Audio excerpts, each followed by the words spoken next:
Subrata YouTube চ্যানেলে তোমাদের সকলকে স্বাগত। প্রিয় ষষ্ঠ শ্রেণীর ছাত্রছাত্রীরা, আগের ক্লাসে আমরা রায়মার্টিন প্রশ্নবিদ্যা 2024 সালের ম্যাথমেটিক্স অর্থাৎ গণিতের 16 নম্বর স্কুলটা কমপ্লিট করেছিলাম। আজকে আমরা করব 17 নম্বর স্কুলটা। তো চলো কথা না বাড়িয়ে 17 নম্বর স্কুল কী বলেছে আমরা ঝটপট করে ফেলি। এটাই হচ্ছে শেষ স্কুল প্রথম সাবমেটিভ ইভ্যালুয়েশনে, অর্থাৎ প্রথম পরীক্ষার যে 15 নম্বর, এটাই শেষ স্কুল গণিতে। ঠিক আছে, প্রথমে কী বলেছে দেখো, Taki house government sponsor girls high school, তাই তো, সরকারি একটা স্পন্সার একটা স্কুল। তো দেখো একের দাগেটা, এত সংখ্যার 9 স্থানীয় মান প্রকৃত মানের পার্থক্য। স্থানীয় মান কোনটা? 9 লিখে 3টে শূন্য, আর প্রকৃত মান মানে শুধু 9, তাই না? এই দুটো পার্থক্য কি না, এই 9000 থেকে 9 বাদ দিলে কত? 8991। ঠিক আছে, এটাই হচ্ছে এর পার্থক্য। প্রকৃত মান মানে সেই মানটা, আর স্থানীয় মান মানে যেটার সঙ্গে ডান পাশে যতগুলো সংখ্যা যাবে ততগুলো শূন্য, সেটাই করেছি। পরেরটা দেখো কি বলেছে, মানের অধক্রমে সাজা। অধক্রম মানে কি? অধক্রম মানে হচ্ছে বড় থেকে ছোট। তো এটাকে দশমিক তুলে দেখো, নিচে সব হরগুলো সমান করেছি। সমান করলে সবচেয়ে বড় কাটছি কোনটা না, এইটা, তাই তো। তারপরে এই 3770, 3730, তাই না, 7130, এইটা প্রথমে 1 নম্বর, এইটা 70, এটা 2 নম্বর, এটা 3 নম্বর, এটা 4 নম্বর, পরপর হয়েছে দেখো, তাই না?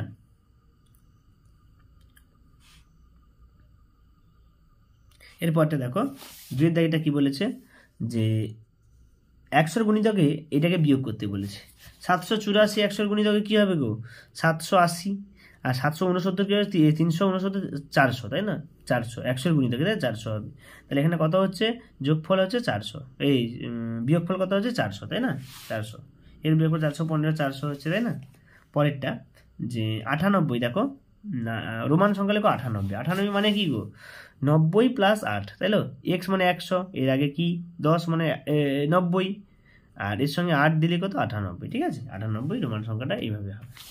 পরের প্রশ্ন, মান নির্ণয় হচ্ছে, এই মান নির্ণয়টা আগে কিছুক্ষণ আগে আমরা দেখেছিলাম। মান নির্ণয়টা দেখো আমরা করেছি, এটাকে প্লাস করে দেবো, দিয়ে ওদিকে পাঠিয়ে দেবো, তাই তো। 1 হবে, 1 থেকে এটা বাদ দিলে কত হবে? 1/99। এই গুণটা আগেও করেছি, আগে সেটি দেখো, নির্ণয় সরল ফল 1/99। ঠিক আছে, পরের গুণটা দেখো, যে একটা গুণ বলেছে, গুণফল 22.50-কে 3.50 দিয়ে গুণ। তো এটা বিভিন্ন পদ্ধতিতে করা, দশমিক তুললে নিচে 100, দশমিক তুললে নিচে 100, তাহলে 0 সব কেটে দিলাম, তাই না? নিচে 100 থাকলো, তাহলে দশমিকটা এর আগে বসিয়ে দিলাম। উত্তর কত হলো? 78.75 নির্ণয় গুণফল। ঠিক আছে, এবারে দেখো 3-এর দাগের আইটা বলেছে, নিতাইয়ের মা নিতাইকে এত কিগ্রা ডাল আনতে বললেন। 1 কিগ্রা ডালের দাম এত টাকা হলে কত ডাল আনতে কত টাকা খরচ হবে?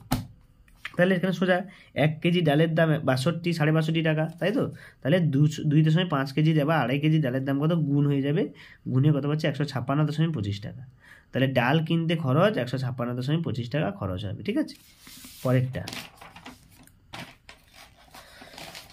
সরজিনার বাড়ির পাশে হরি চাচার কাঠের আসবাব তৈরির দোকান আছে। হরি চাচার দোকানে 12.35 মিটার লম্বা একটি কাঠের গুঁড়ি আছে। সেখান থেকে এত মিটার কাঠের গুঁড়ি কেটে নিলেন। বাকি অংশ কাঠের গুঁড়ি সমান 3 ভাগে ভাগ করে 3/7 অংশ ছোট কাঠের জিনিস তৈরি করেন। তিনি ওই ছোট জিনিস তৈরি করতে কত মিটার লম্বা কাঠের গুঁড়ি হিসাব করে। ঠিক আছে, তো এখানে দেখো, কেটে নেওয়ার পর যে কাঠের গুঁড়িটা থাকলো বিয়োগ করতে হবে। এটা বিয়োগ করলাম, এই ভগ্নাংশ ভেঙে বিয়োগফল কত বেরোচ্ছে না, 42/5 মিটার। এবারে এটাকে সমান 3 ভাগ করতে বলেছে। তাহলে 1 ভাগের দৈর্ঘ্য কত? ভাগ 3 দিয়ে করো, 3 দিয়ে কাটাকাটি দেখো উল্টে যাবে, ভাগ কিছু নেই, 1 উল্টে যাবে। তাহলে অ্যান্সার কত হবে? 14/5, তাই না? 14/5 মিটারের 3/7 অংশ, এটা গুণ হয়ে যাবে। গুণে কত পাচ্ছি? 1.1/5 মিটার। গুড়ি নিলে 1.1/5 মিটার। চিত্রসার সূক্ষ্মকোণী স্থূলকোণী ত্রিভুজের ছবি আঁকতে বলেছে। সূক্ষ্মকোণী ত্রিভুজে একটা ছবি আঁকবে এইভাবে, আগে করিয়ে দিয়েছি। স্থূলকোণী ত্রিভুজে একটা ছবি আঁকবে এইভাবে। না, এই ত্রিভুজের কি 3টে কোণ সূক্ষ্মকোণ হবে, 60 ডিগ্রি, 60 ডিগ্রি, এটাও 60 ডিগ্রি।